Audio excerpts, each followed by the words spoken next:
Good afternoon. It is Chris Chen. It is your This Week in Real Estate. Wanted to talk to you about the long range housing forecast. Housing has always been a long range investment. It's not something that you invest in, hold for 6 months and sell and think you're going to make a ton of money. Housing is one of those things that you buy and hold on to for a long time. And the reason why I wanted to talk to you about that is because I wanted to talk to you about a recent article that I read, about housing and what it means for millennials and Gen Z, because everybody talks about millennials and Gen Z just not getting into buying houses, but that really isn't the case. And this is the reason why I wanted to kind of talk to you and highlight some of the things that I read about it. So first of all, yes, millennials and Gen Z are adopting home ownership or getting into home ownership later than Gen Z or boomers and the silent generation before them. But in all the cases, we are still seeing that home ownership is a significant goal for millennials right now. More than 52% of millennials say they're going to be buying a house probably in the next 3 years. That is a tremendous number, given that millennials represent the largest generation.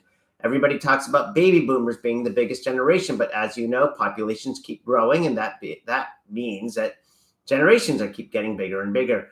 The millennial generation is 74 million people. All of those are adults born between 1981 and 1986. The next generation behind them is Gen Z, that was born between 1997 and 2012.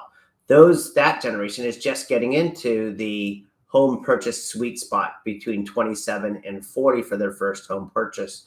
So those Gen Z are just getting into that kind of 27 to 30-year-old range right now, as the oldest of those are approaching that range. So the reason why I bring this up is when you look at the basic needs, everybody needs someplace to live. Mav's Law of basic needs is a shelter, right? The first and foremost basic need is food, then shelter. So everybody needs a place to live. Well, if 52% of millennials, which are now in that 30 to 45-ish range, if you look at them saying, oh, we need to be buying a house in the next 2 to 3 years, or 1 to 3 years, you're looking at 52%. That's 35 million people saying that. Maybe they're couples. So that's 17 million decisions over the next 3 to 5 years.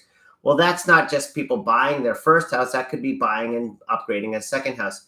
This is a huge spike that we are expected to see for the next coming decades, not just years, but the next 20 years. There is expected to see home sales approaching 6.5 million home sales every year on average.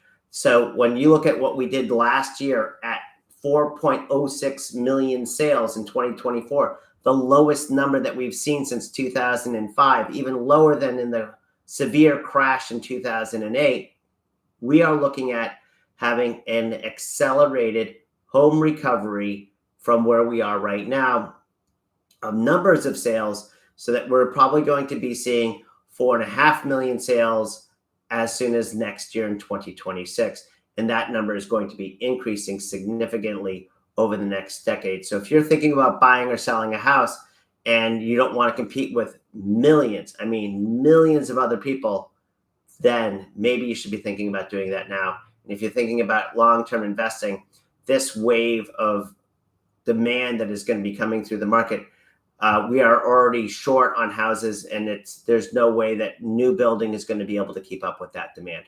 Anyway, if you have any questions, please do not hesitate to call. Thanks so much. Bye-bye.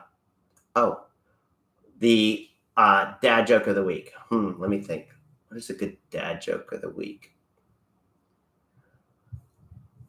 Why are psychiatrists the quietest doctors when they're using the bathroom? Because their P is silent. Anyway, have a great weekend. Bye-bye.